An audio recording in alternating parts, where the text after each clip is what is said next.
Rodrik. Is this working? It's working, right? Yeah. I'm the author of this book, and that's sort of the occasion for this panel discussion. I'm going to start by just saying a few words about the book. I want to say just enough to get you interested, but not so much that you feel like you've gotten everything, that you actually don't need to read the book after all. And after then, I'm going to introduce our panel. Before I start, though, I do want to thank the Reimagining the Economy program, and in particular, Monse and Rohan and Tony, who I think they're all here for all the work they've done to get this session out together and all the advertising and so forth. So I think it's great, and we have a great panel as you'll see. So the book has a very ambitious title. I have to admit that I started writing it at a time when we were feeling a little bit more optimistic about our future than I think there's reason to believe now. But there is still an undercurrent of optimism that runs through the book, that I think it's trying to convince the reader that there is actually a lot of things that are happening beneath the radar screen or below the radar, local and national experiments, often very far from sort of the our global meetings or our conventional thinking about economic policy, where things have moved in quite a positive direction, and those provide the kind of foundation for making progress on what I think are the three most important economic challenges of our time. Addressing climate change, obviously, because that's a great threat to our physical existence. Rebuilding the middle class, particularly in the advanced countries and the middle-income countries, because I think that's the greatest threat to our social and political existence. I think there's a fair amount of evidence that suggests that the erosion of democracy and the rise of authoritarianism is causally linked to economic anxieties, labor market dislocations, and the general weakening of the middle class in countries like the United States and elsewhere. The creation of good job economies and pathways towards the middle class, I think, is going to be a very critical path, very critical part of rebuilding democracy or restoring democracy. And of course, global poverty reduction. This is actually an area where we had reason to be quite optimistic until about the pandemic, where there was very rapid reduction in global poverty rates. Since the pandemic, I think that pessimism has, the optimism has been significantly reduced because of a variety of headwinds. And the question of how do we get economic development and rapid growth and poverty reduction in developing countries is, again, one of the three essential problems of our time. Is there any reason to be optimistic at a time when, in fact, global cooperation on all these issues is virtually non-existent, and that often our existing policy frameworks treat these as if they were sharply in tension or in contradiction with each other, dealing with the climate change or addressing the middle class crisis in the advanced countries, for example, will come at the expense of growth and trade possibilities for developing countries, for example. So let me jump right into what I think is probably the single most important reason to have some optimism. And that comes from the green transition front. And that's something that really happened without anybody expecting. Everybody was hoping that our global institutions, our global cooperation, the Paris framework would be the way to go at addressing climate change. It turns out that it was something else altogether. It was the very rapid decline in the price of renewables, solar and wind, electric batteries more recently, to the point where renewable energy is now cheaper than fossil fuels. And you have, sort of things that seem even weird to say, like Texas leading the nation in renewable energy. And all of that is really driven largely by the extension of capacity in China. So the cost reduction in renewables is really a China story. And when you ask what is the Chinese story about, it's about industrial policy.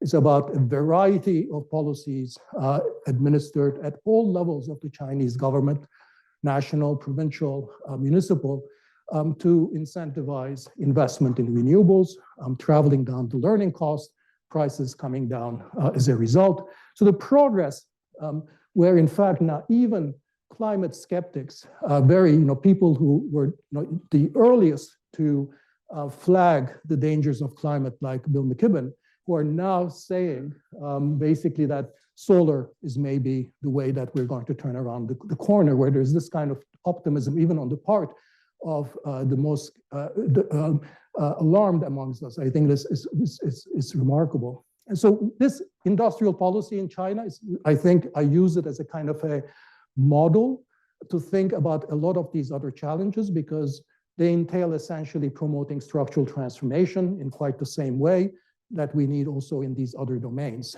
And when we think about China, about industrial policy, we think about authoritarianism, we think about tops-down policies, we think about subsidies. In fact, Chinese industrial policies in this domain were much broader than that.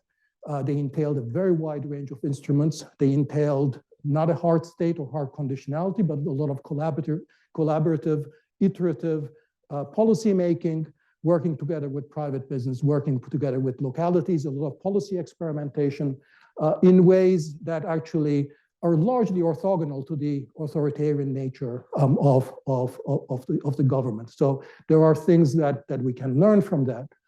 So of course the question is, if this is a kind of a model of success in the green transition, what does that mean about the other challenges? Because even if we hopefully make progress on the green transition, it's not going to, its implication on jobs, on the middle class, on poverty reduction in developing countries, it's going to be relatively limited with respect to those objectives. So effectively, we need a kind of the equivalent of the green industrial policy in the domains with respect to the creation of good middle class and more productive jobs in the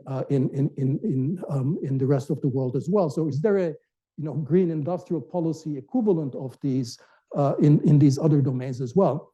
Well, important point that I make in the book is that first we have to understand where the jobs are going to be when you think about how to create good jobs. They're not going to be in manufacturing, and that's true both for the advanced countries like the United States. It's also true for developing countries, because there was a hope that as China essentially became less cost competitive, that Chinese manufacturing would move to developing countries. And what in fact has happened is that even though China is now experiencing significant deindustrialization in employment terms, none of those jobs are really moving to the developing world because effectively of very rapid automation that increases productivity on the job, and therefore China is much more competitive in world markets in manufacturing than it has ever been. So we have to appreciate that kind of an approach to rebuilding the middle class or creating productive jobs will have to instead emphasize services. So in the advanced countries, those services are in a lot of areas where some of the worst jobs are created today. If you look at the top 10 occupations over the next decades, there are things like home healthcare aides, fast food workers, retail people, salespersons, food service people, workers. And the question is, how are we going to get good jobs in those areas? And there are two answers that we often provide to that I agree are not large part of the answer. One is that education and general skilling up is not going to do the job, because you look at the nature of these jobs, these are not jobs that require college education. The second is that as important as minimum wages, labor standards, collective bargaining rights are, especially in the United States, in these sectors where they're very weak, on their own, they also risk creating pockets of unemployment and pricing a lot of younger workers, inexperienced workers, out of the labor market, as we've seen in continental Europe, places like France and Spain. And therefore, any approach to creating good jobs in these service sectors will have to be productivity-based. We'll have to focus on increasing productivity, and that's where we connect back to the innovation and industrial policy story of the green industrial a revolution. Can we increase productivity in services? Actually, recent data suggests that yes, we can.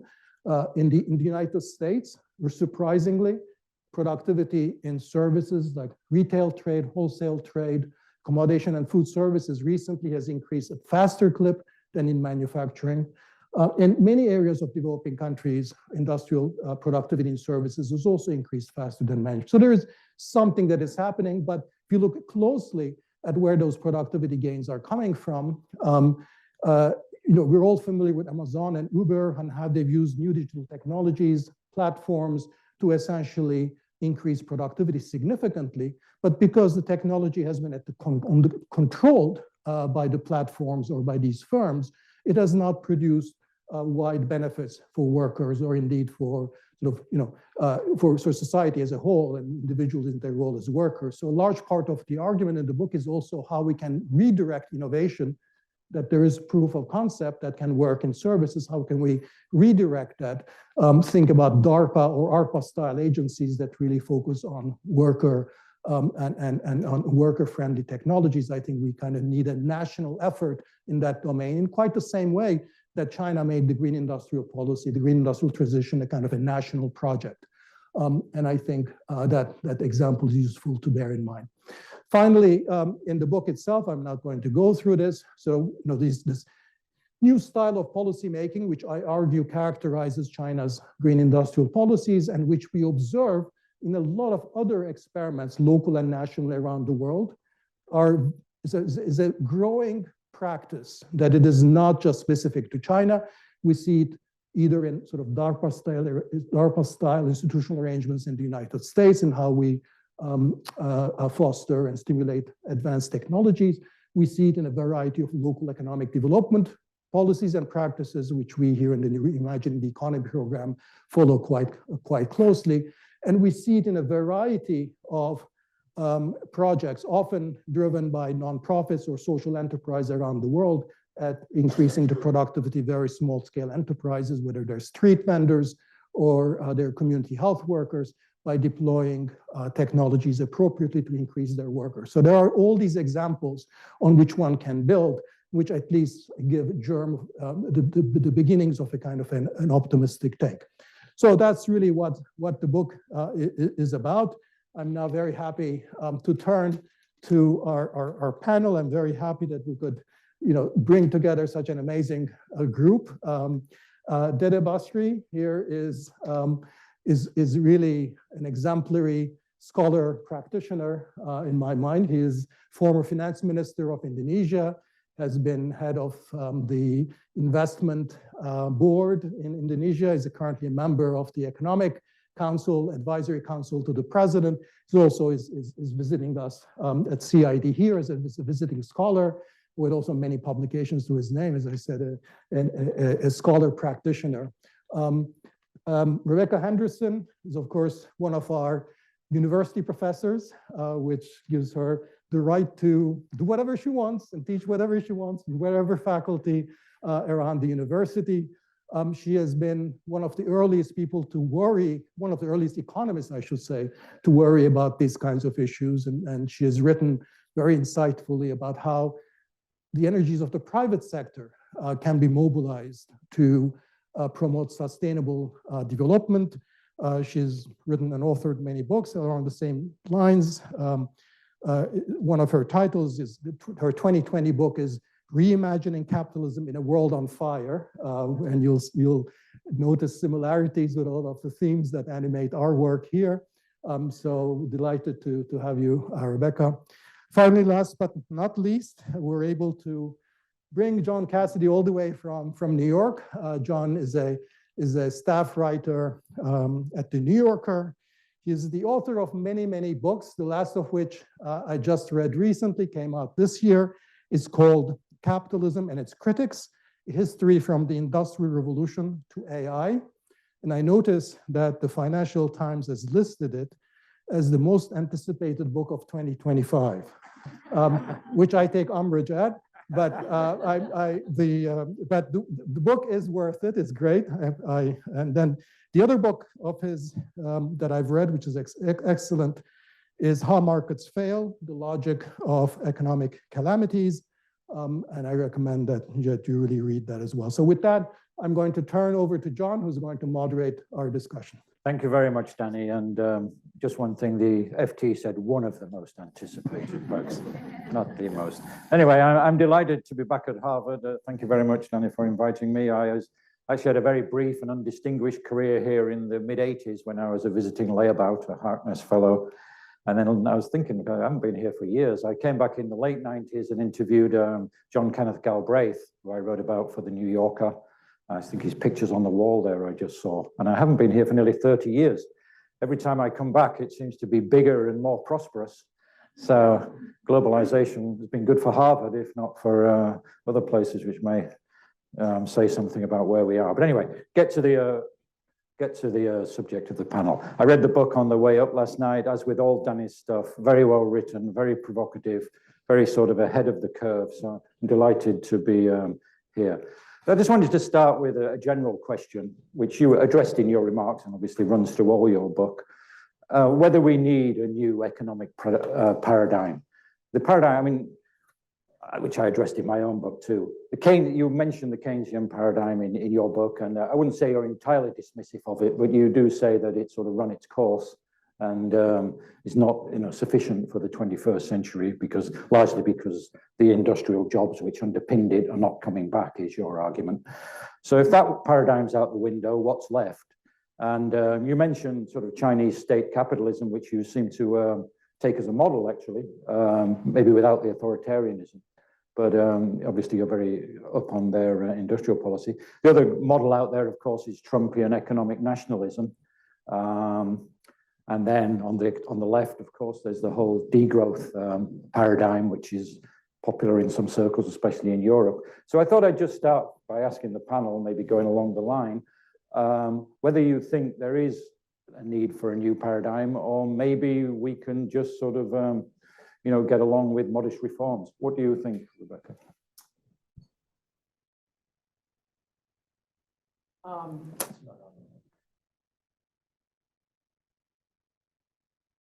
John, thank you for that small and well-defined question. I say we're starting at the top. Yes, no, you did warn us. I think we absolutely need a new economic paradigm. There's no question. I think many of the tools that Dani points to in the book are exactly in the right direction. The idea that we need to move locally, that we need to settle for second best, get much less obsessive about the ideal policy.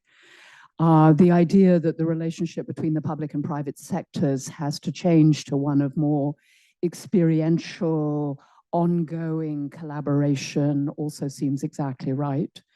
I've been focused on climate for many years, so love the climate agenda. But the central point that leaps out for me is this idea of increasing the productivity of service jobs. And I think it's really important, totally possible. And I think while Dani's book is excellent, in discussing it, it misses a key element of the new economic paradigm. In fact, I think what might be the most central element, and that is that it misses the psychosocial. It is written, I'm among friends here, as economists write books. That is, what is the ideal policy that we need? And we need the technology to drive service productivity, and let's just get with it and do an ARPA, and why not? And to me, that misses two critical elements. One is the macro environment, which is so obvious I won't even go there, right? It just assumes a much more conducive macro-political environment, one certainly lacking in this country at the moment. But to make my point, I think I'm going to focus on the micro environment. So I spent much of my life in windowless conference rooms talking about productivity. And I have good news and bad news. The good news is in the average industry, and I mean the average industry, not the average manufacturing industry. The 10% most productive firms are more than twice as productive as the least 10% productive firms. This is a very robust result. I spent years in conferences with other economists trying to make it go away. The best exposition is the work of John Van Reenen and his colleagues, but there is a very long history of work on this. And of course, in the beginning, we thought there must be measurement error, that it must be that the most productive firms are selling into different kinds of markets or using different capital equipment, or their employees are better trained and blah, blah, blah, blah, blah. That was the 20 years. No, it's not the competition. It is associated with governance. Better managed firms do better. We could talk more about that. But the big, big factor is something called high-performance work practices. High-performance work practices. What does that mean? That means you treat your employees with dignity and respect. You devolve power. You support that devolution of power with extensive communication. You promote on the basis of merit, not seniority. And you have a deep sense of shared meaning and purpose. That last part is not in the data. It's not in John Van Reenen's data, but I spent many years working with Robert Gibbons at MIT. And we have come to believe that you don't get these high performance work practices without trust in the organization, because they involve everyone taking initiative, working that little bit harder, being fully committed, helping to choose the next generation of technology. That requires deep levels of trust. We think that's tightly correlated with the adoption of common purpose and meaning. It's hard to get people to trust you if your opening line is, I'm here to make a great deal of money and I think of you as things. Let's just get that straight at the beginning. So there's this whole micro domain, which for very good reasons, macroeconomists, political scientists rarely talk about, but it's super important. If we could get those low productivity firms anywhere near the high productivity firms, you're looking at a 3-4% growth rate in the global economy for a long time. Super important. So how do you do it? Yes, we need to introduce technology in ways that are complementary to service. Absolutely. But to do that, we need to create a psychosocial environment that is conducive to it. And that variable, I have my PhD in economics from Harvard, it never came up in grad school. Like, no mention. But the good news is there's a ton of research on this. It's done by industrial psychologists. It's done by people in leadership. This is not rocket science. We know how to move workplaces to a very different way of working, but we have to do it. We have to want to do it. And this gets me back to the macro level. It means imagining an economy that is run to maximize global thriving, rather than to maximize profits. It means to center a model of human nature which is fundamentally cooperative, cares deeply about the communities in which it's embedded, and thinks the self is not as important as the self thinks it is. Again, we know a ton about what this looks like. Indeed, the great faith traditions have been making noises in this direction for thousands of years. The idea that humans move from love as well as greed is not a new idea. But now I'm really off the reservation. So John, you said, do we need a new paradigm? We absolutely do. We need the skillful uniting of love and power in the deepest possible way as soon as possible. I'll hand it to my colleague to tell us how to do that. Can you match that, Dani? Well, you really put me in trouble now. But first of all, I would like to congratulate Dani for your excellent book. I really enjoy reading this book. This is very well written and resonates to developing countries. Dani and we are a member of the MES, the Mutual Admiration Society. So he scratched my back, then I need to scratch his back. But back to your question, John, I think I agree with Rebecca that we need the new paradigm, but the question is what kind of paradigm? Because we witnessed about the rise of the so-called the Keynesian after the Second World War, and then neoliberal, and now it's probably rising of this economic nationalism. I think Dani's book is very timely and important now. Why? Because in his book, implicitly, this is my impression from reading his book, development is not about conforming to the global rules. It is about solving the domestic political problem under the limited or the constraint of the institution and political constraint. And this is very true. I'm talking from my experience as a former Minister of Finance. When you implement a policy, what you need in the short term is best fit rather than best practice. Yeah, I recall my conversation with Madame Lagarde. At that time, she was managing director of IMF and President Jim Kim. I told them that most of the policy recommendations produced by the Fund and the World Bank are first rate, excellent.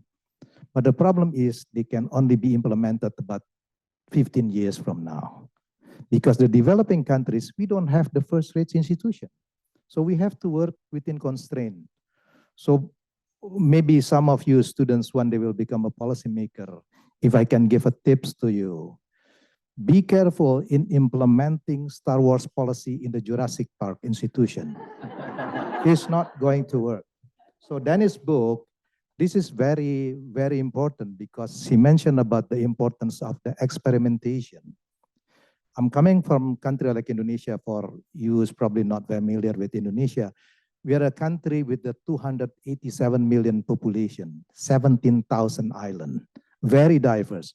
There is no way you can implement a policy in a one-size-fits-all because you have to tailor every policy. And then he mentioned in his book about the importance of the experimentation. And this is very important. I have a couple comments regarding this. The second point, so back to your question, John, I think we need a paradigm, but probably, there is no single grand model that can claim there could be a solution now for the current global situation. And I think this is healthy because this will give room for the experimentation for each country. Of course, if we are talking about the medium and the longer term, we need the best practice, but we need the best fit in the short term. Now, let me move to the second issue that Dani mentioned in his book, creating good jobs. This is very crucial. Why? Let me talk about the experience of the developing countries. I might be wrong for the case of Nepal, Sri Lanka, Bangladesh, but in the case of Indonesia, if you recall about what happened with the riots last August, the social unrest in Nepal and Bangladesh, I believe this has to do with the failure of the government to provide the good jobs. In the case of Indonesia, during the 2019 to 2024, 80% of jobs that had been created was mostly informal sector. Why is that? Because they failed to provide the jobs in the formal sector. And in a country like Indonesia, developing countries, we don't have the unemployment insurance. So only the rich people could afford to be unemployed. Yeah, if you are poor, you have to work. You have to work at any job, even though this is informal. And this is very important because I do believe that economists, people like me, the policymaker, I have to confess, we made a mistake. We focus on the bottom, the so-called the poorest. So if you look at the GIC, the gross incidence curve in the case of Indonesia, the bottom 30%, the poorest, they were relatively okay. I'm not saying well, okay, because they get a social protection from the government. The top 10%, they enjoy development because they have an access. But if you look at on the decile 5 to 8, which is the middle class, they experience a negative growth. They are not poor. They are not eligible for the social protection, but they have to pay tax. Yeah, and this issue is very important because they don't feel they enjoy the development. And to make things worse, nowadays there is an issue about the social media. When we are talking in the past about the inequality, the idea of inequality was like an abstract idea, was vague. But nowadays with the social media has turned the issue of inequality into the daily reality show. Because you can see the lavish lifestyle of the politician, of the government official, then this makes things worse. So that is why the issue of this creating good jobs is very important. But the challenge here, creating a good job is like Wi-Fi in a cafe. Yeah, Wi-Fi in a cafe, it technically exists, but access is password protected. Unlike you have this upgrading your skill, good infrastructure, good coordination between central and local government, most people are stuck staring at the login screen, unable to connect. And this is why, so Dani's proposition about the importance of the services sector, this is very important, but I have a couple sort of like question to you.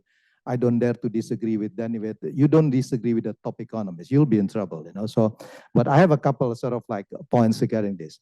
My first question is, I do understand there is an issue about this deindustrialization, the declining of the manufacturing sector. But if the option is services, if you look at in the developing countries, services sector, they employ many people, but productivity is very low. Most of the people in the developing countries in services, they are working in the trading sector, in the trade sector, or informal sector. The second one, the limited scalability of the services sector, because what economists call the Baumol cost disease. Yeah, for example, you cannot expand the teacher's class for double without hurting the quality. You cannot compress time for the nurse or doctor without really hurting the quality. And of course, the solution is AI. But when you introduce AI, Dani, you're going to replace the job as well, similar like in the manufacturing sector. So we probably need to think seriously when we propose this idea about the services sector. The second part, you're talking about experimentation. This is very important, and I can give a one success story about the experimentation in Indonesia with this People's Empowerment Program for alleviate poverty, and the local government. The idea is to transfer the money directly to the community rather than to the local government, because if you send the money to the local government, the money will be corrupted.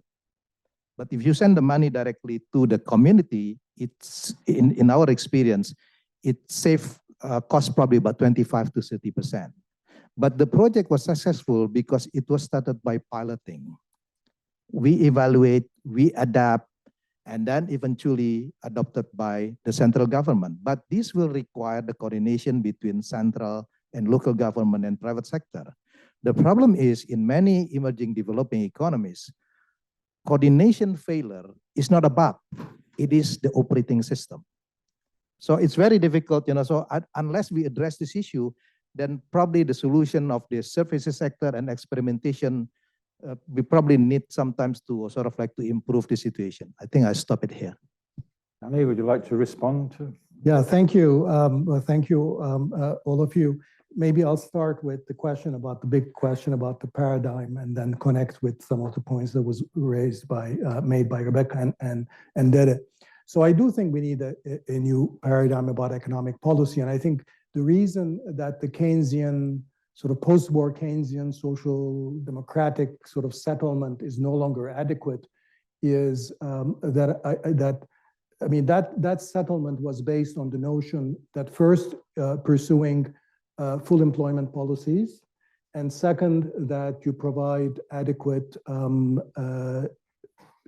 social welfare spending and investment in basic education and other human capital. And then once you've done all of that, there are going to be plentiful good jobs for people, in particular, because it was so much centered on manufacturing as this vehicle for growth. And now, I mean, we've run to the limits of that, because I do think the shortage of good jobs is a kind of a structural feature that you cannot really solve by running the economy hot. And in fact, running the economy hot through Keynesian policies runs you into the kind of risk which I think we ran under sort of Biden with after the pandemic and the fiscal spending, which actually did do something to raise wages at the bottom, but of course came also with inflationary pressures, and then all of the cost of living debate that sort of backfired in that way. So that all brings me to say that therefore the new paradigm has to be much less about basic endowments and the aggregate demand side of the economy, much more on productivity on the supply side, and therefore has to focus on services where the bulk of the jobs are going to be. And has to connect with individuals in their role, not as consumers. I think this is one of the big blind spots of our time, which economists are responsible for, all the way going back to Adam Smith, just viewing ourselves purely as consumers, and jobs are a bad thing. Whereas I think part of the problem that we've seen is that as people have lost jobs or good jobs have disappeared, localities have suffered shocks, that people also have lost social meaning, dignity, a sense of contribution to society. So jobs play much greater role. So thinking of individuals in their role as contributors to society, in their role as producers and employees, as well as just in their role as consumers, I think is what this new paradigm needs. So that brings me to the question then about how about productivity has to be in services.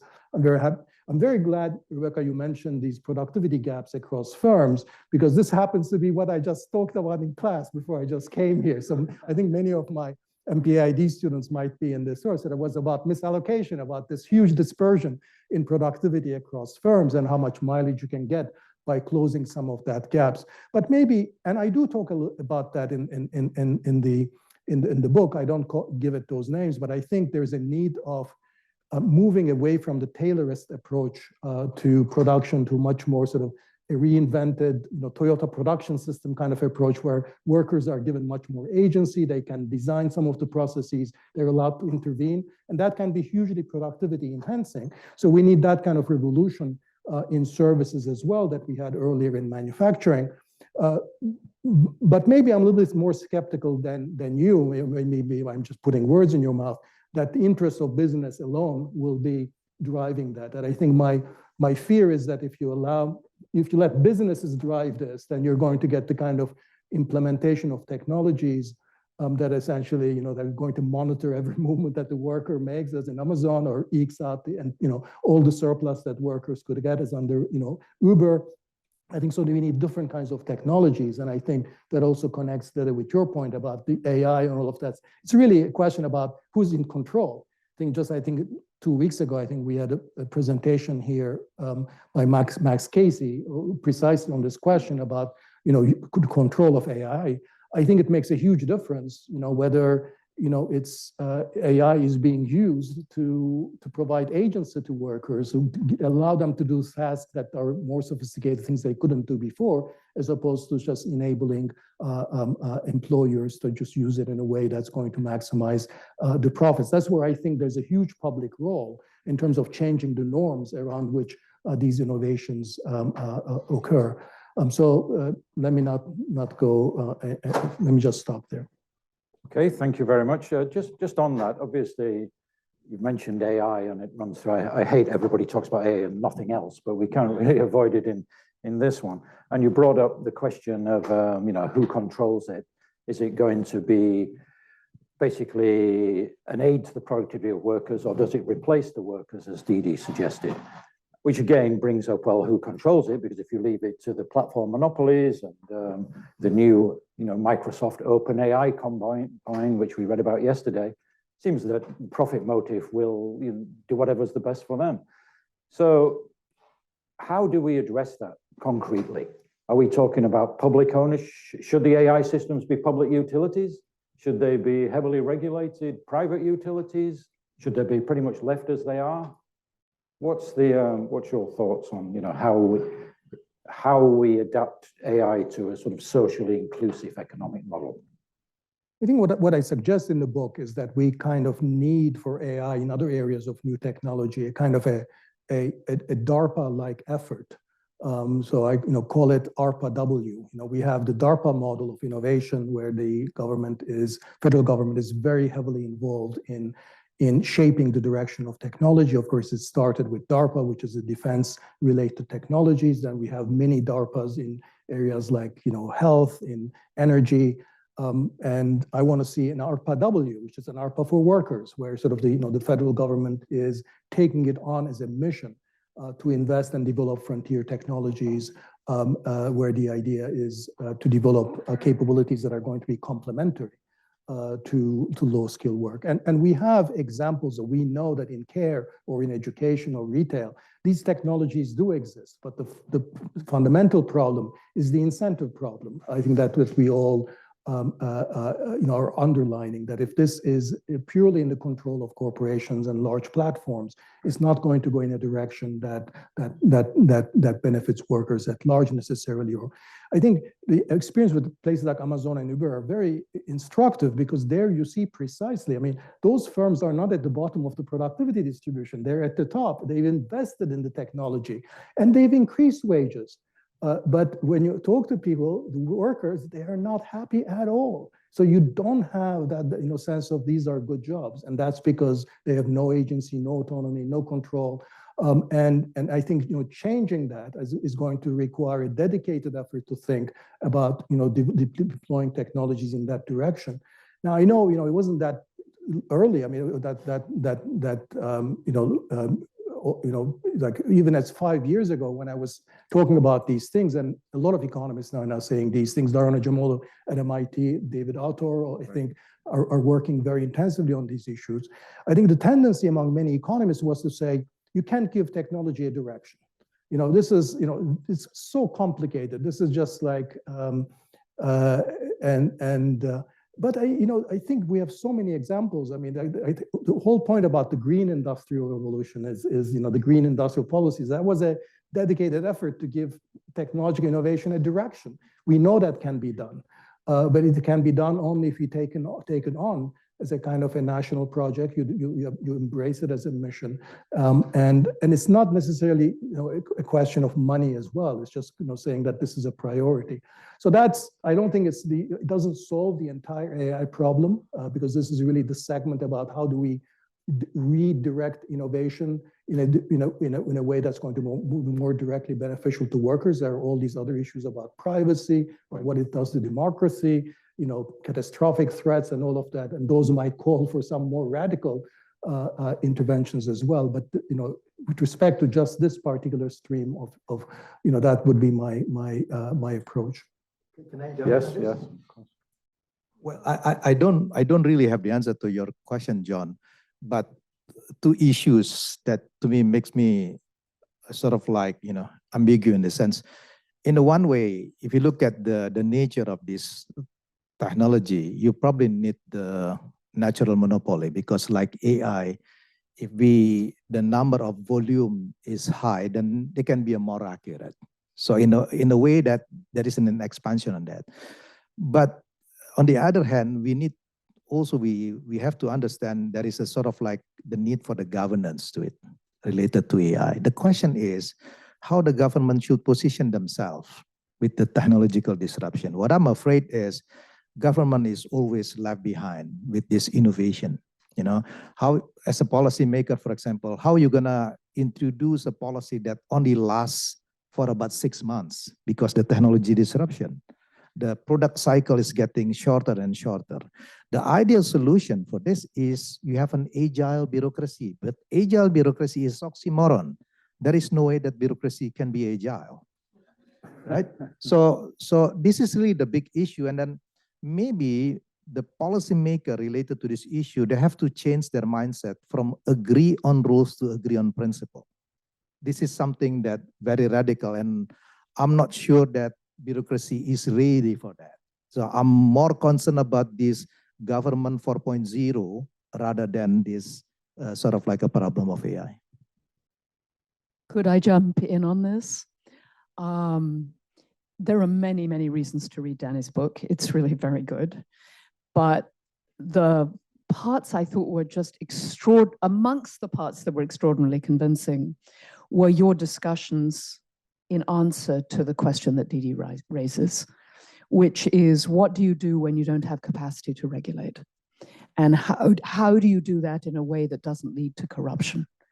And I think the numerous examples you give us a sense of how that can be realized at scale. I'm going to mention the word trust again, because every example you describe, you have to have mutual trust between private, public, and community actors. But if you can do that, I think we can find answers to these questions. And I think that for me, leads me back to the big question, which you hinted at, Dani, or rather did more than hint. So I wrote a book called Reimagining Capitalism in a World on Fire, and amongst the major mistakes I made in writing it was the fact that the most important part of the book is in the last chapter, and no one ever gets to the last chapter. So the first few chapters are all about how business can change the world, and they have an economic incentive to do the right thing and get with the program. And the last chapter says, well, that's only ever going to get you about half the way there. You have to have good regulation. You have to have a functioning government. And the most important thing that these kinds of purpose-driven, good companies can do is lobby for good politics. That is the most important thing. And maybe creating models of what a well-run firm that really values human beings as producers, that can spread and that will give people agency, but really we need business out of politics and we need good government. And that still remains true. And Didi, I hate to say this, but you're talking about how in Indonesia the institutions are not so great and there are some problems. There are some problems here. We have massive problems with our institutions. We have a massive loss of trust. We have just seen that the rule of law is often completely optional. The whole political system is shaking. And the deep answer to what are we going to do about AI, which if we're not careful will funnel enormous amounts of money into ever fewer hands, who will then have enough money to control the government and the social media. And we're already seeing very rich people buying up the major media channels. We have a serious problem. I mean, in some ways, it looks, and I mean no disrespect, worse than Indonesia.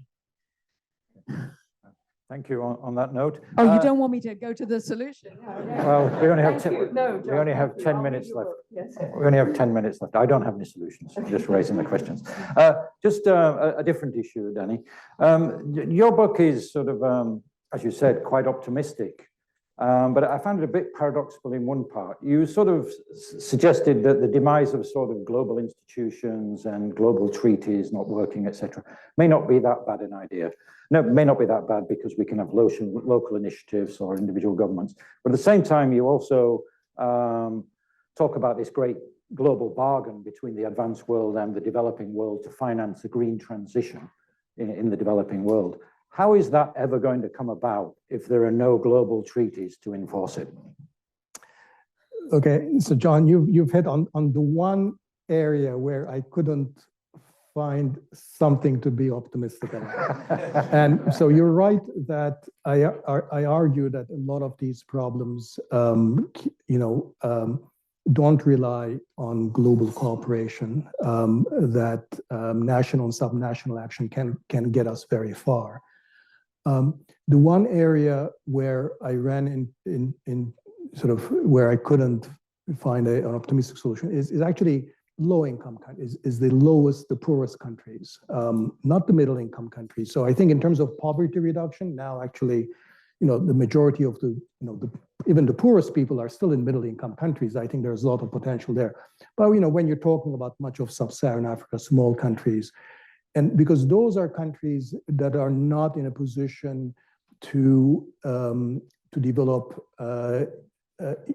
green industrial policies and use that as a kind of a growth engine in the way that middle income and advanced countries can do, nor do they have access to the kind of technologies that's going to, be able to increase productivity in the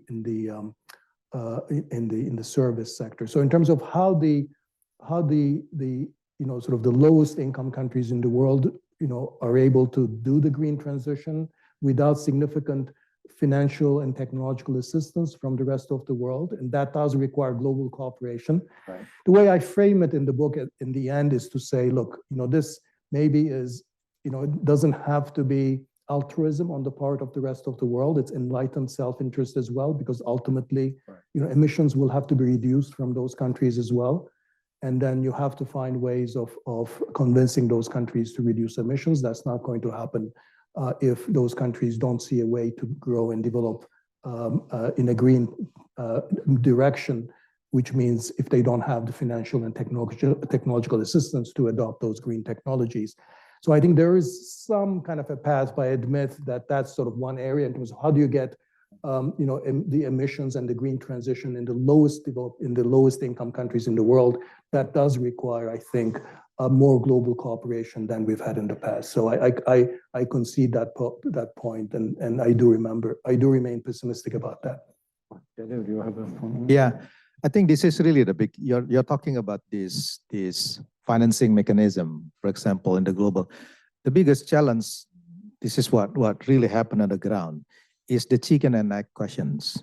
Finance minister always asks when they have this program of this global financing mechanism. Finance minister from developing countries, from the poor nations will ask, show me the money. But the donor country will say, show me the program. So we have to bridge this issue. Yeah, and I agree with Dani about his point about this, you call it if I'm not mistaken, is like competitive base subsidy. If I'm not mistaken, you invest and give a subsidy, subsidize the developed countries, and then indirectly the developing countries will enjoy indirectly subsidy from this. But this issue is assuming that the developed countries will also give an access to developing countries to enjoy the technology. But it seems to me that's probably, it doesn't happen now. Look at what happened with the geofragmentation between US and China.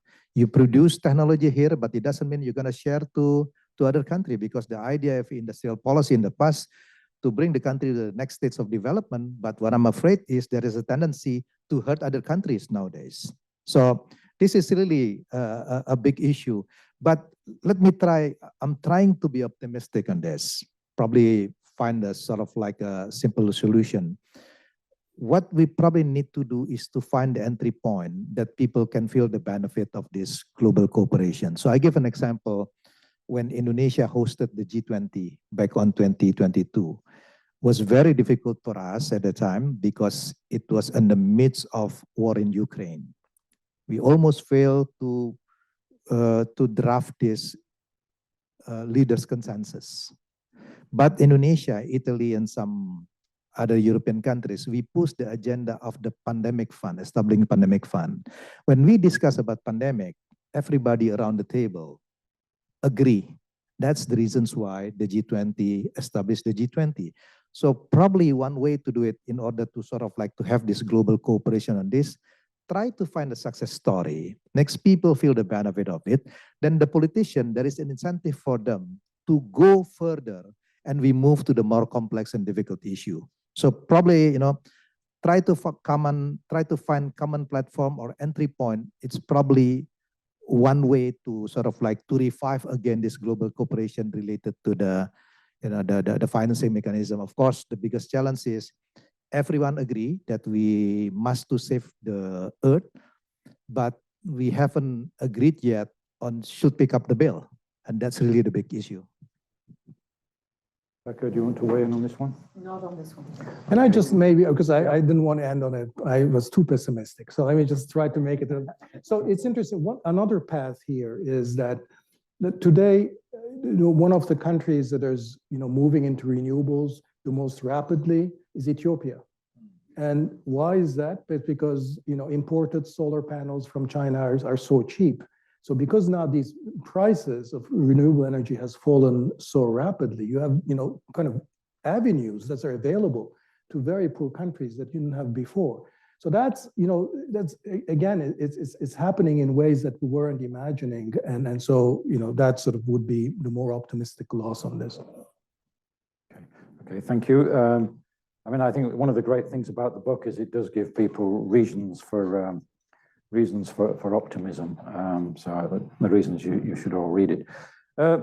Just on another question, this issue of whether the Chinese model could be adapted more widely. You speak, broadly of it. In fact, in your presentation today, you went further than your book and say it could be the sort of basis for Western industrial policy. Is that practical? I mean, I'm not an expert on Chinese industrial policy at all, but is it possible without the authoritarian side of things to boss an economy around like this, a major Western economy?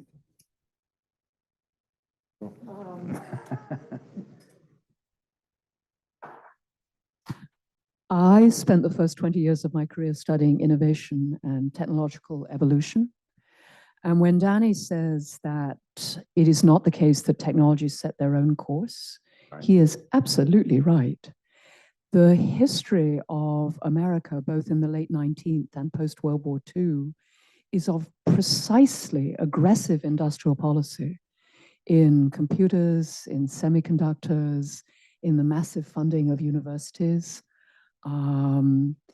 And it was sustained, and I hear the slight note of incredulity at the edge of your voice, John, but as you no doubt know, it was sustained by a strong social contract that really believed that science, government, and business could work together.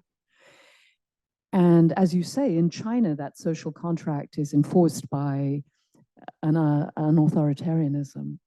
But can it exist in its absence? Yes. Think about Germany and the very close cooperation between the labor unions and the government in setting up training programs by specific industry to channel particular technologies. I think this is one of the reasons to be optimistic is we know how to do this. It's that we've forgotten or lost the social consensus necessary to support it. But if we could get that back, I think it's absolutely possible. Yeah, absolutely. Yeah, no, I'm inclined to leave it there, but I want to complement that with a little story. It's about Jim Fallows, the journalist whom you might know, John.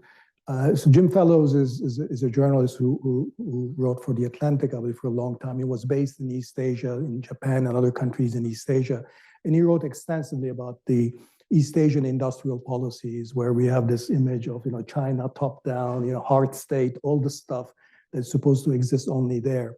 And then Jim Fallows, it turns out, is also an amateur pilot, and he and his wife went on a cross-country sort of, trip on their single-engine plane just before the pandemic, traveling around the United States in small cities, trying to figure out, what was happening at the local areas and how different communities that had lost jobs, economic opportunities, were addressing their problems. And he wrote a book, his wife, Deborah Fallows, and he wrote a book called Our Towns. It's the stories about what was happening at the local level. And at some point he says, when I was watching what was happening in these areas where all kinds of local partnerships developed, very much based on sort of these local versions of these social compacts. Often it was driven by some local business person or some local agency, some civic group that said, okay, we need to develop a vision for where we want to be. We need to coordinate our different kinds of services and programs that we have, everything from workforce training to siting, greenfield investments, and figure out how we make ourselves, sort of attractive to business, both our existing business and new one. And he said, I had no idea East Asian style industrial policy was actually sort of, alive, right? In the local localities. It was, it wasn't Washington, D.C. then. Biden brought that.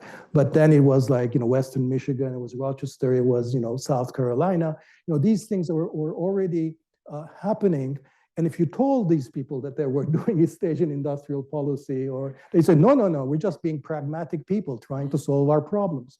But that's what it is, right? I mean, it's no different. Yes. Maybe the issue is not, choosing whether this kind of model will work under authoritarian versus democracy, because I believe the most important thing, especially for the investors' perspective, is predictability. It's about the certainty. And I think I hate to say, as long as the democratic system could provide the predictability and certainty, I think that's fine. It's exactly what Rebecca said in some European countries. But the problem is, sometimes in democratic countries, especially in developing economies, we are facing problem of uncertainty. I hate to say this, but let me share with you our experience, because Indonesia used to be under the authoritarian regime. Under Suharto was very corrupt government. But interestingly, the economic growth was high at that time, not after the transition to democracy. You know why? because corruption under Suharto was so efficient. You dealt with the single family, everything will be settled from the top to the lowest level. But when there is a fragmentation of power because the democracy, so many power brokers, you have to deal with so many power brokers, your transaction cost per bribe is increasing. So we learned something, I hate to say this, there is something worse than organized corruption, which is unorganized corruption. So as long as this democratic system could provide the predictability, the certainty, I think this issue, that kind of model with the industrial policy can be resolved. So the issue is not whether we choose authoritarian and also democracy. What I'm afraid now, people is fatigued with the process of democracy because under democratic system, you have to sell your ideas, right? You have to talk to the parliament, to the people, to the media, whereas under authoritarian, your main stakeholders, your public, is only your boss.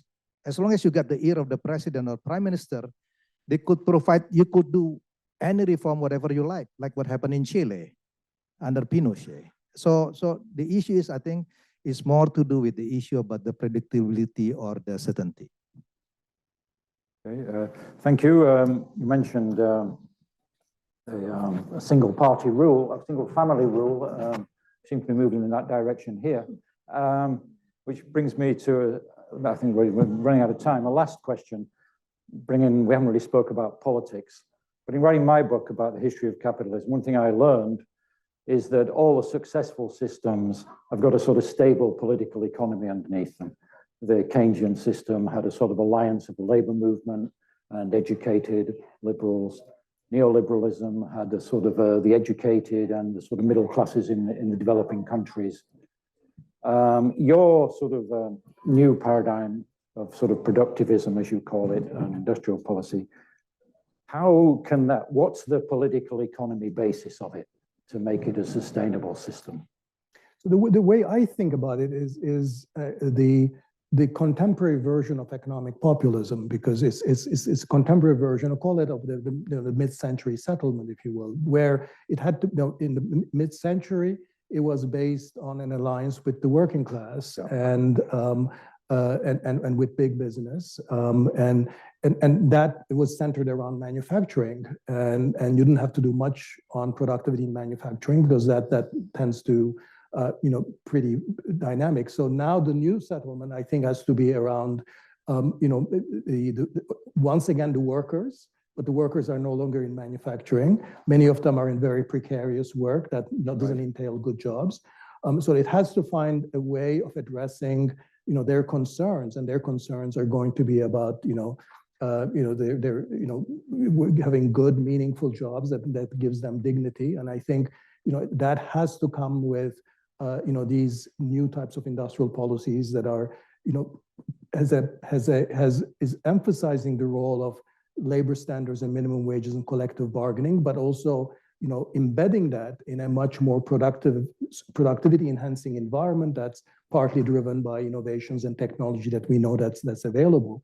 Now, I'm not a politician, so I cannot tell you what the exact narrative around that would be, but I would say that it's a kind of natural evolution in the way that more populist versions of sort of moderating capitalism's hard edges has always been. Like the earliest version of populism was really based agrarian. That's where most people were, right? Late 19th century American populism represented agrarian interests. That sort of manufacturing became key. Now I think it's the services that we have to take that on board.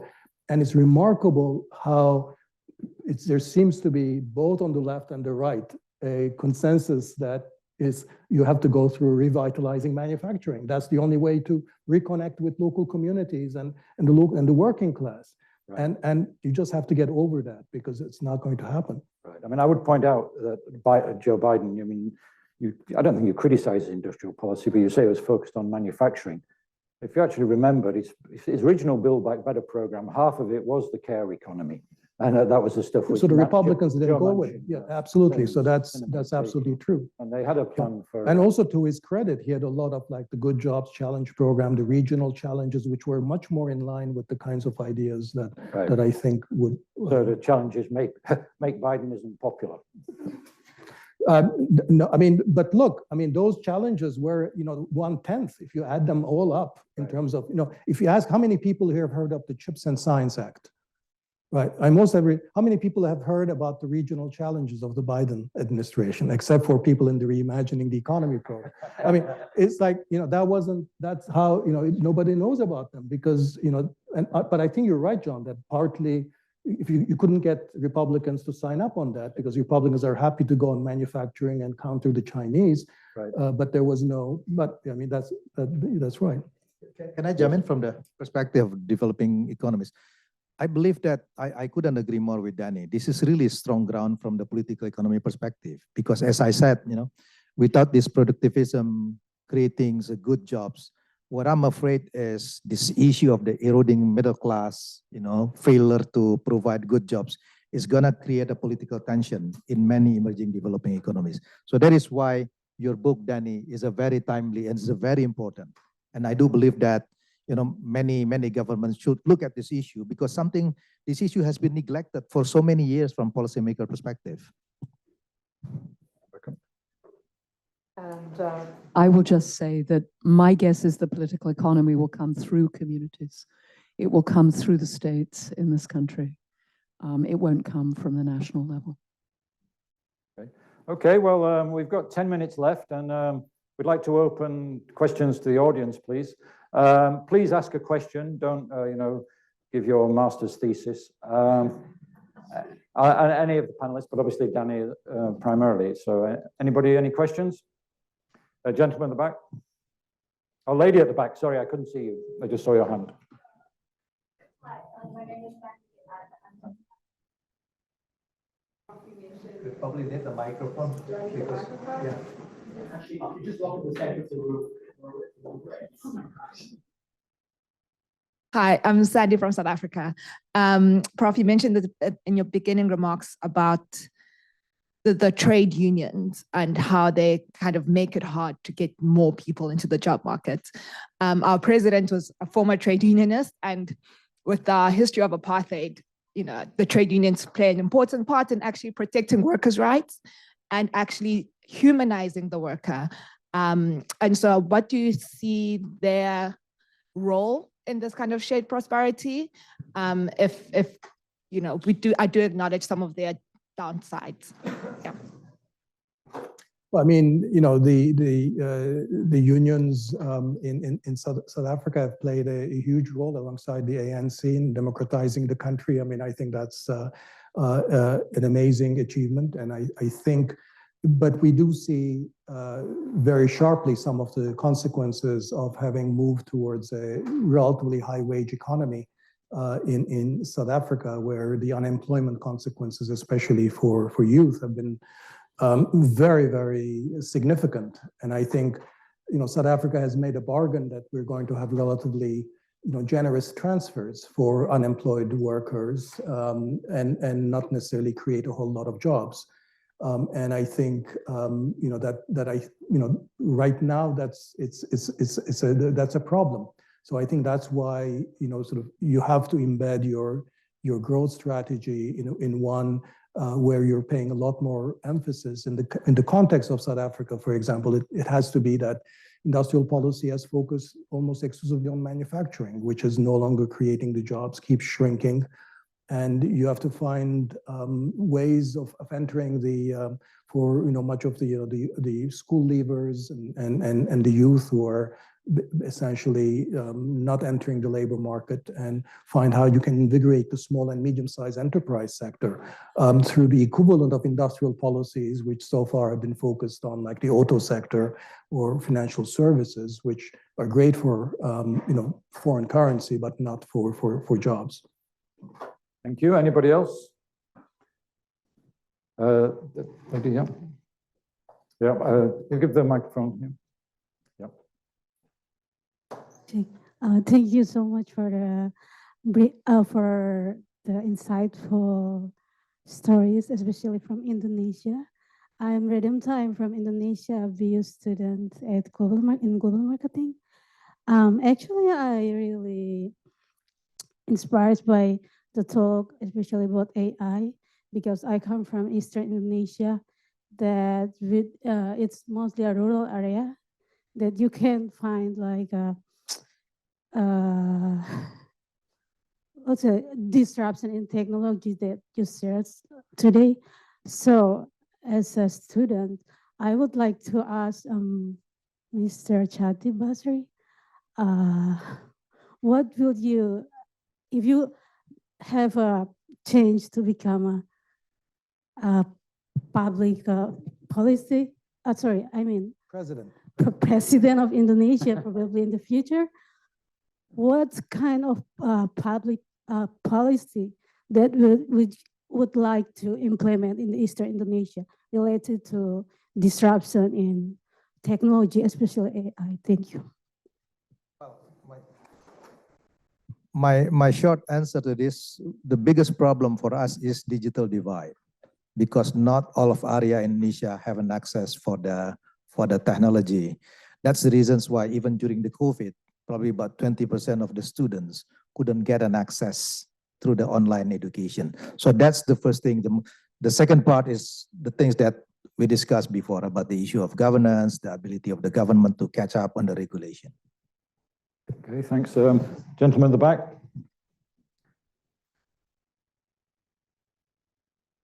Hi, I'm Ahmed. Thank you for your all kind words, firstly. I'm from Turkey. That's why my question directly to Mr. Dani Rodrik. And what do you think about, in general, about Turkey for those topics? It's a little bit general question. Yeah, I mean, I do think the issue of the middle class is a serious one right now for Turkey. I think Turkey has benefited from by having good access to European Union in terms of its, it has delayed its deindustrialization, having that kind of a market access. But I think it's becoming increasingly a big problem in Turkey as well. And so I think the path to creating a stronger middle class, I think once again in Turkey is going to go through finding ways of supporting small and medium-sized enterprises and deploying the industrial policy tools for that sector, possibly finding ways in which the large corporate sector, which does relatively well, finding ways that they can hook up with their suppliers, be good examples, transfer technology, upgrade their practices and so forth. But it requires a way, again, a way of thinking about economic transformation, industrial policy that starts by taking a sort of worker-centered perspective and asking where are the workers and how can we upgrade them, rather than working with the large corporations and taking an export-oriented perspective. The chap there had his hand up. Well, yeah. Hi, thank you. I'm a student at Brandeis University, currently doing research on globalization and democracy. So it's very interesting to come and listen to very deep insights on globalization. I'm wondering, when it comes to the middle class, right now we're seeing the middle class response to globalization being mainly in the forms of, as you say, economic populism, usually on the right-wing side, when, especially in the West, where in the past it's happened more on sort of the left-wing side when it's come to, say, the anti-globalization protests in the 90s and early 2000s. Why are we seeing this shift towards more economic populism in response to globalization rather than sort of more pushes for redistribution or more labor unions or things of that sort on the left-wing side? Yeah, I think that's a great question. As you say, the expectation might have been that we would have seen more of a populism of the left rather than the populism of the right. And I think I don't have a full answer to this, so let me admit that. But I think there are two components to an answer that at least play a role. One is that I think if you look at what happened in the decades, preceding 2016 and sort of the rise of the populist right, the parties of the central left had in fact become the most strident proponents of the sort of the neoliberal economic policy consensus and the regime of hyperglobalization and so forth. So I think it took a while for them to dislodge themselves from an accepted conventional way of thinking about these issues And so they were at an intellectual disadvantage because they had bought in so much into this regime, whether it's the Clinton Democrats, whether it is Tony Blair, Labor, and Gerhard Schröder in Germany. And so I think there was the intellectual consensus, I think. So I think it did happen. I think Biden, for example, by the time Biden came to power, Biden may have been the last person you would have thought of sort of moving in the kind of a left direction as much as he did, but he did. I think so. Sometimes this takes time. So I think the other thing, which probably a lot of people emphasize, and I think plays a role, is that what happened is that the Democratic Party and much of the left in Europe as well increasingly associated itself with professional elites. And there was a sense that therefore that there was a widening gap between what these parties of the center left stood for and what ordinary workers were looking for. And that gap, because it was very easily expressed in terms of social, cultural, and identity values, became very easy for the right to exploit. And therefore, I think gave the right a kind of very potent weapon to exploit in their rise. And let me just add one word to that, and that word is immigration. You have to think about the politics of immigration, of ethnicity, and the ability of the right to exploit those issues so successfully. A lady on the side of the room.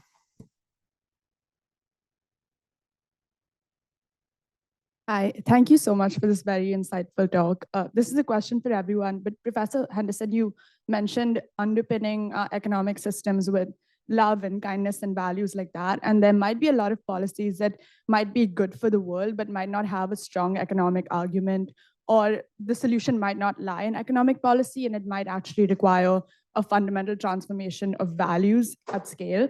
How do you suggest bringing that about, and who can start with it? So you're exactly correct. To be more technical, I'm proposing we need a massive revision of the social compact and a massive reversion to different ways of behaving together. And how on earth would you do that? So I have two answers. One is consider taking my course this spring, which is exactly about this question, because I have no idea, but I'm in the midst of trying to work it out. The second answer is my reading of history. I'd actually be super curious what you think on, John, is you tend to see these kinds of major shifts in worldview, mindset, social construction after massive disasters. And I fear that's where we're going. I expect to see rolling systemic problems across the world really leading to terrible outcomes. And if we are skillful, those outcomes will be skills for opening a discussion about really how we're going to run this society. So much for our optimism. Anybody else? Don't even. I will take one more. I think we're coming to the end. I don't know. Pick one of the hands in the air. Thank you. Thank you very much. I think you've made a very good, very convincing point about more policies and innovation for the workers. I wanted to ask, how can that translate into policies also by and with the workers, especially when it comes to sort of setting the direction of technological progress? Yeah, I mean, I think the answer is that they give, and here I think also Rebecca was talking about this, giving workers much greater agency in the, one of the anecdotes I tell in the book, it actually comes from a novel. The novel takes place in a warehouse, and it's about the lives of all the workers. And the workers, where they basically, most of the job involves unloading in the middle of the night these trucks that come and then sort of shelving the new material around the store. And it turns out that these workers have tons of great ideas about how they could reorganize the workplace and increase efficiency. And then they're discussing amongst themselves, and they say, it's not worth telling management any of this because they won't listen to us after all, because it's all top down. All the routines, everything have been have been designed from headquarters. You know, Zeynep Ton at MIT here, who's written about good jobs a lot, gives a lot of examples about how these centralized routines essentially not only deprive workers of agency and autonomy, but they also undercut productivity, they undercut efficiency. So I think the understanding that workers are basically a huge resource, that by giving them more agency, more control over the routines, allowing them to perform much wider range of tasks. And this is a principle that applies not only to warehouse, to retail, it applies to care, applies to all kinds of areas. You can both make these jobs better jobs, but also you increase the overall productivity of the system. So I think in terms of how technology is deployed, I think having worker input, and this is something that I think, you know, Germany does, for example, and there is some empirical work that suggests that there has been less harm from the introduction of technology but I think these are just small scale examples that I think you're rightly skeptical to say, well, you know, we haven't seen large scale effects of this, but it's a major attitudinal change that we require along the lines that Rebecca was saying, in terms of how, you know, where should our priorities be, you know, what kind of, narratives we want to push, and those go to this question of how do we view our social compact, and it has to be a very different one, I think, as Rebecca said. Everybody on that one? I think we've come to the end. It was very, very interesting session. I just say myself on the workers' social compact question, which obviously is central to everything. One thing we haven't discussed at all is the rise of monopoly and private equity and financialization. I think it's very difficult to envisage a sort of progressive labor policy and sort of Toyota-style management if the Amazon warehouses are the sort of model of the future. So maybe a note of pessimism here, but or not that pessimism. Brings it back to politics ultimately, which Dani, of course, says. So thanks everybody for coming. Dani, would you like to make a closing remark? I just want to thank you all, John and Rebecca and Dede, for joining me. Thanks you all for being with us. And thanks for a fantastic book then. Well, thank you. Thank you.